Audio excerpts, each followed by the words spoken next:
Alright, Khalid ya. Khalid di sini menjadi pilihan pick selanjutnya. Backline dibalaskan juga dengan backline nantinya dari sosok Boots. Dengan ranking Sands from Flicker yang tadi sempat dimention juga dibahas di awal. Di mana hal tersebut bisa dimaksimalkan. Tapi Kadita. Wait, ini hero power. Kadita Sans. Ini Kadita Sans, Sans. ini hero power. Tapi kita tahu banget kenapa Kadita sekarang udah mulai jarang di-pick. Ya karena alasannya adalah item Contoh. terbaru. Ya. Flask of the Oasis. Flask of the Oasis. Yang membuat hero-hero burst damage itu kayak langsung ke cancel secara nggak langsung. Gimana caranya Sans untuk memanipulasi Flask of the Oasis tersebut? Atau jangan-jangan yang dia cari malah Angelanya. Biar Angelanya nggak bisa menimbulkan efek tersebut kepada teman-teman dari Bigetron Sons. Wah. Ini bener-bener jelas dimana dengan ada Guinevere, dengan ada Matilda dan bahkan Kadita. Ini bush control, semak-semak kontrol dari tim Onyx ini bener-bener masif Kuat banget. banget. Dan Bigetron mereka nggak bisa asal buka map, mereka nggak bisa asal cek-cek bush. Karena mereka bisa di burst begitu aja dengan crowd control yang masif juga. Ini bener-bener berbahaya dan tadi udah komit lapu-lapu nyari backline. Sekarang pertanyaannya, siapa backliner dari Onyx? Ya. Dan Tidak ada. backliner dari Onyx gak ada lagi 5 hero yang bisa Maju. nembus ke depan. Tapi last picknya adalah Akai untuk membubarkan bagaimana Onyx dengan masifnya kendali terhadap rumput yang nantinya akan hadir di Land of Dawn. Akai, Roamer yang sepertinya akan muncul di sana dengan mid laner yang kali ini akan menuju ke arah Angela dari Bigetron Sons. Utility power ini dia explore yang tadi udah dibahas juga oleh Profesor KB di awal ya, terkait bagaimana perkembangan dari Om Luna Botak. So kita akan lihat ini menjadi satu sosok nantinya untuk mencari blind spot yang dimana nih posisi aman dan nyaman. Nah, terkait bagaimana nanti momen demi momen dimaksimalkan oleh sosok Kadita yang dimainkan oleh seorang Sans. Ini bener-bener intens banget. Ingat match point untuk tim Indonesia. Yap. Match point untuk tim Landa Kuning Onyx tentunya. Dan mari kita lihat bersama-sama apa yang akan terjadi. Apakah 2-0 atau malah teman-teman dari Bigetron Sons berhasil menyamakan kedudukan, memaksakan game yang ketiga tentunya. Welcome to the Land of Dawn. Dan Taman Ismail Marzuki, terima kasih. Tepuk tangannya, mari kita dukung tim Landa Kuning. Ya, itu dia. Mari kita berikan support penuh. Yang ada di rumah juga jangan lupa untuk semarakan hashtag sekarang Indonesia. Karena kita akan melihat perjalanan dari teman-teman Onyx. Ada berita segar dengan 1 agregat poin. Terlebih lagi komposisi yang sudah diamankan, Buzizio di sini udah mulai dipantau habis oleh sosok Keyboy dengan Matildanya. Sedikit rugi sekitar 5-6 detikan tadi kalau misalkan dihitung-hitung. Karena kebetulan udah ada reset yang terjadi dari Buzizio. Tapi ternyata Keyboy terpaksa untuk mengeluarkan flickernya ketika dia hanya memiliki 1 buah Soul Bloom. Belum memiliki skill keduanya Guided Wing, jadi dia nggak bisa melakukan escape maneuver. Ya itu dia, masih cukup safe ya bisa dibilang. Perjalanan agresivitas yang mau coba untuk di-create dari kedua belah romer. Belum ada singgungan juga, nampaknya kalau bicara soal pattern jungle dari Buzizio dan juga sosok dari Kairi. Tapi menilik dari arah sisi emblemnya. Emblem mungkin menuju ke Athena City. Dua-duanya juga bermain dengan sangat defensif. Tapi tidak melupakan bagaimana perbedaannya di sini dengan menggunakan agility dan juga dengan menggunakan quantum charge sebagai salah satu booster. Ya. Agar tetap bisa melakukan escape ability. Tapi lagi dan lagi ini movement 2 mans dari Bigetron Sons menuju ke area bottom lane. Ini bahkan kalau kita lihat di delay level 4 dari seorang Martis tentunya akan membuang waktu yang cukup banyak sebelum turtle yang 10 detik lagi. Tampaknya akan hadir di Land of Dawn dan mari kita lihat masih pressure. Kairi mulai masuk Mortal Coil pun di commit dan Buzizio menyerah menggunakan retributionnya menandakan netral objektif pertama 95% akan jatuh ke tim Landa Kuning. Daripada nggak dapetin level 4, nggak dapetin decimation. Kayaknya di sini kalau misalkan kita saksikan dari Buzizio ada penanda atau sinyal bahwa dia lebih mengoptimalkan kepada level keempat dan membiarkan turtle setupnya diamankan. Tapi dengan seperti ini, Keyboy akan jauh lebih dalam melakukan invade dan bahkan sudah mulai hadir bootsnya di sana. Wow, bahkan ini benar-benar full pressure 2 menit kali ini oleh tim Onyx di mana Bigetron Sons gila terpaksa Martisnya rotasi ke atas terlebih dahulu untuk mendapatkan ruang napas. Wah ini wasting time banget ya tentunya, mengingat fokus dari Buzizio adalah meng-unlock skin.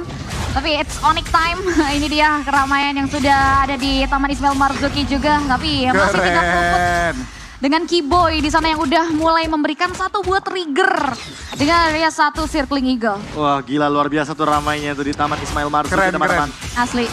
Akhirnya udah reda ya hujannya ya. Iya. Ini nih tadi nih yang M5 Dead ya. Iya benar. Tapi lihat udah ada gerakan. Bravest Fighter tampaknya sudah dibuka dan Boots tampaknya menggunakan ultimate dari Khalid Raging Sandstorm sebagai defensive maneuver. Dan ya 3 menit kali ini masih even. Bisa dibilang memang secara ekonomi dipegang Landa Kuning. Namun Bigetron Sons masih punya counterplay tampaknya. Ya 1000 ya network lebih in total dipimpin oleh teman-teman dari Onyx. Belum ada first blood again yang masih bisa diciptakan. Dan teman-teman dari Bigetron Sons memiliki PR yang cukup berat tentunya untuk bisa menyamakan kedudukan atau bahkan bisa dibilang setidaknya berfokus untuk mencari kompensasi terlebih dahulu. Ya, kompensasi entah dari point kill atau objektif karena makin lama game berjalan. Entah kenapa ini membuat Bigetron Sons semakin lebih under. Apalagi semenjak mereka melepaskan turtle yang pertama. Haskell memang menjadi core item tentunya untuk Super UPA. Tapi next itemnya harus dia cari secepat mungkin dan bahkan harus grouping dengan teman-teman dari Bigetron Sons lainnya. Kebetulan kalau kita melihat dari bagaimana di area bottom lane, out of nowhere sudah ada Raging Sandstorm juga. Oh, Hard Guard berhasil menyelamatkan Black, tampaknya masih bisa flicker juga. Dan kali ini Onyx mereka gagal secure kill dan langsung berotasi ke arah atas karena tentunya netral objektif di line of dawn segera hadir. Hard Guard save the day ya dari sosok Syndra yang akhirnya menyelamatkan nyawa dari seorang Black. Tapi nampaknya Luna Om Botak setelah menjadi informan harus kembali dipukul mundur.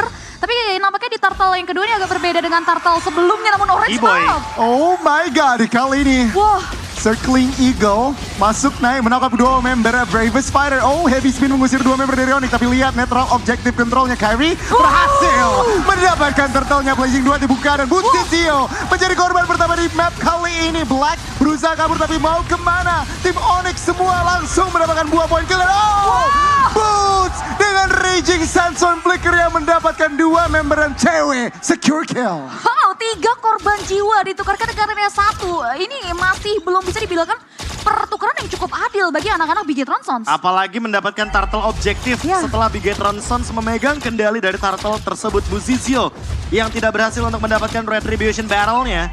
Kali ini harus mengurungkan niat kembali untuk melakukan teamfight paksa dan 2 bahkan.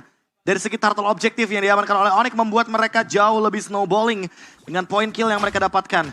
Dan bahkan untuk sekarang cewek dengan Blazing duetnya sudah sangat mengerikan sekali. Demon Hunter Sword sudah di tangannya. Dan tidak kaget kalau saling nanti snowballing effect ini akan menimbulkan efek baru. Terutama untuk Super UPA karena Super UPA tidak join team fight. Dia butuh Wind of Nature tapi di satu sisi dia juga butuh untuk mendapatkan snowballing effect-nya Boots. 1 versus 3. Kita melihat Boots sang Khalid menahan 3 member dan tampaknya di area lain Syndra menjadi korban selanjutnya ditukarkan oleh Boots. Tapi lihat dari tengah, Black hilang begitu saja. Set-upan yang sangat manis oleh keempat member dari Onyx. 2 titik tempur. Yes, itu dia. 2 move secara bersamaan Bigetron Sons kehilangan kendali mereka ketika teman-teman dari Onyx ternyata melakukan invade terhadap mid lane-nya. Dan itu dia trade kill yang sangat-sangat worth it. Ya. Boots langsung menarik 3 pemain, 3 source skill yang mahal harganya dengan heavy spin sebagai pembuka dari Bigetron Sons dan membuat mereka terpisahkan dari segi team fight. Agresivitasnya masih coba untuk terus dilakukan oleh teman-teman dari Onyx, terpantau dengan adanya diawali dengan guiding wind yang ini aja udah bisa jadi teori ancaman loh. Setiap ada sosok dari Keyboy. Ini yang ngebuat teman-teman dari Bigetron Sons mengambil langkah mundur beberapa meter untuk memfokuskan terkait bagaimana setup manuver mereka di Itu dia. Ditambah dengan Circling Eagle. selanjutnya. Dari tadi open map-nya benar-benar luas banget. Asli. Dan entah kenapa kalau kita melihat dari Onyx itu sendiri, sekarang mereka ingin mendapatkan perfect turtle ditambah dengan Boots yang gagal untuk di-ganking kembali. Oke. Walaupun harus kehilangan objektif, tapi harusnya ada trade yang bakal mahal harganya sekarang. Wah itu cepet banget, apalagi di sisi bawahnya turret yang sempat dibawa di area top lane di mirroring juga oleh sosok cewek. Jadi pertukaran yang dicari ada di bawah oleh Bigetron Sons masih belum bisa untuk mengupayakan untuk memulihkan keadaan, tapi Black nampaknya sudah mulai dibekuk. Ada Hard Guard yang masih belum keluar ya. Dan nampaknya teman-teman dari Onyx masih cukup untuk trigger disiplin. Buzizio join fight. Oh, Blazing duet dari cewek tampaknya sudah mulai masuk ke area dan nakap yang besar menghilangkan Luna Om Botak. Keyboy menjadi pertukaran dari cewek. Kali ini masih belum bisa bertahan dan 2 tuker 1 akhirnya Bigetron Sons berhasil mendapatkan trade yang memenangkan untuk mereka. Tidaknya ada point shutdown di sana Profesor KB. Iya, At least- point shutdown yang cukup mahal dan at least mereka mendapatkan sebuah trade yang akhirnya menguntungkan. Tapi kalau kita lihat dari itemnya sedikit Cipi, kalau kita berbicara bagaimana Blade Armor yang kali ini bekerja sangat works bagi Kairi, tapi kita juga harus sadar bahwa ada Husklaw dan Berserker Fury dari Super Upa. Damage deal kritikalnya akan sangat tinggi sekali. Membutuhkan Wind of Nature untuk cewek ketika dia ingin bermain dengan Blazing Duet di tengah-tengah teamfight dari Bigetron Sons. Tapi ingat juga, Wind of Nature itu akan tembus dengan Decimation. Dan dalam bentuk true damage. Hal tersebut tidak akan bisa diaktifkan untuk Wind of Nature. Dan bahkan Buzizio selesai dengan Blade Armor, jawaban atas cewek dengan DPS tingginya Cloud.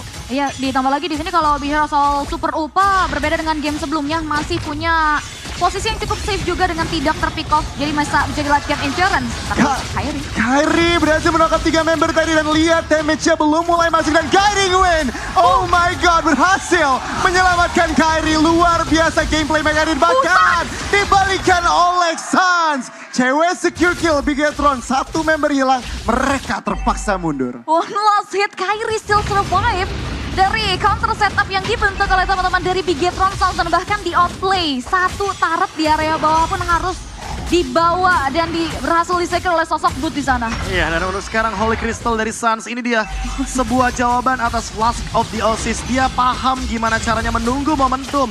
Sebelum nanti Flask of the Oasis-nya aktif, hilangkan dulu lawannya.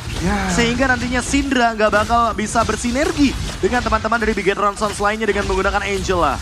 Ya, dan kalau kita lihat juga teman-teman dari Bigetron Sons tidak mau mengambil resiko terlalu dalam untuk melakukan team fight di area sisi Lord dengan perbedaan network yang cukup timpang.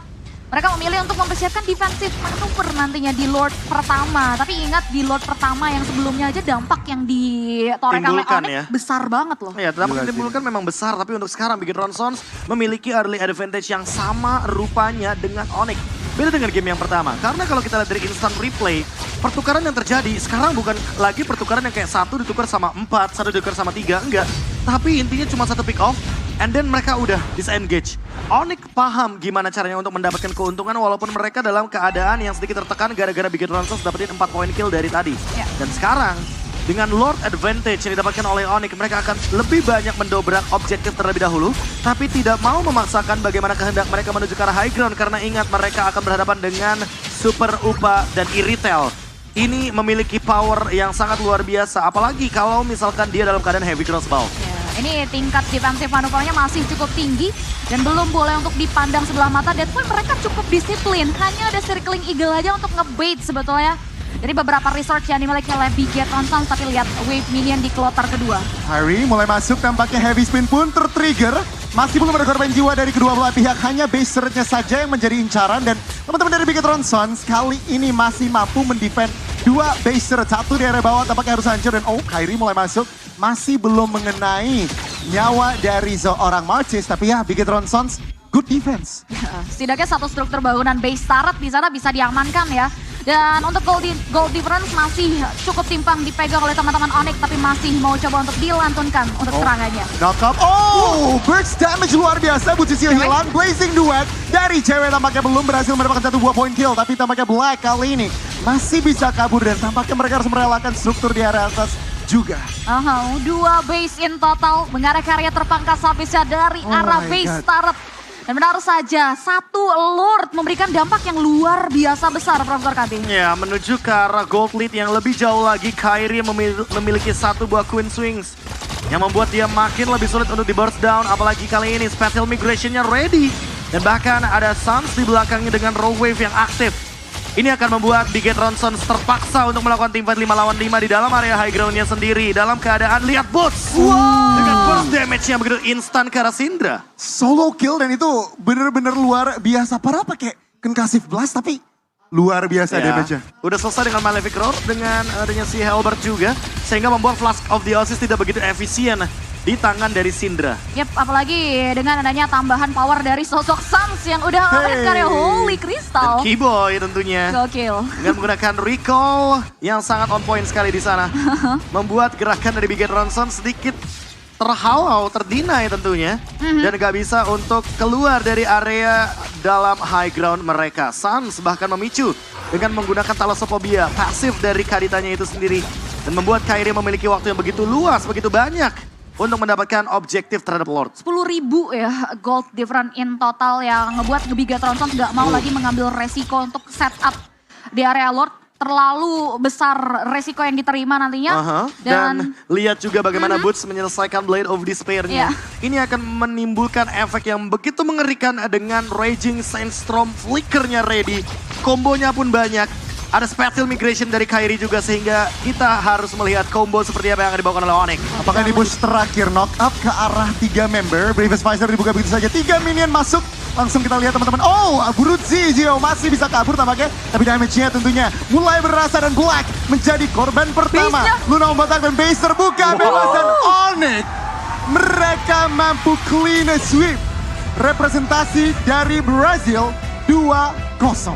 Oke, Bigetron Suns berhasil dibuat untuk berteguk lutut dari Onyx yang mengamuk untuk match pembukaan mereka dan bahkan clean sweep 2-0 for sure. Again, mereka tersetir kembali di kali kedua Profesor KB. Dan bahkan combo maker dengan menggunakan Raging Sandstorm Flicker itu yang tadi sempat aku mention Cipi. Karena flickernya ready dari tadi. Dan Boots gak pernah menggunakan flicker itu hanya untuk escape.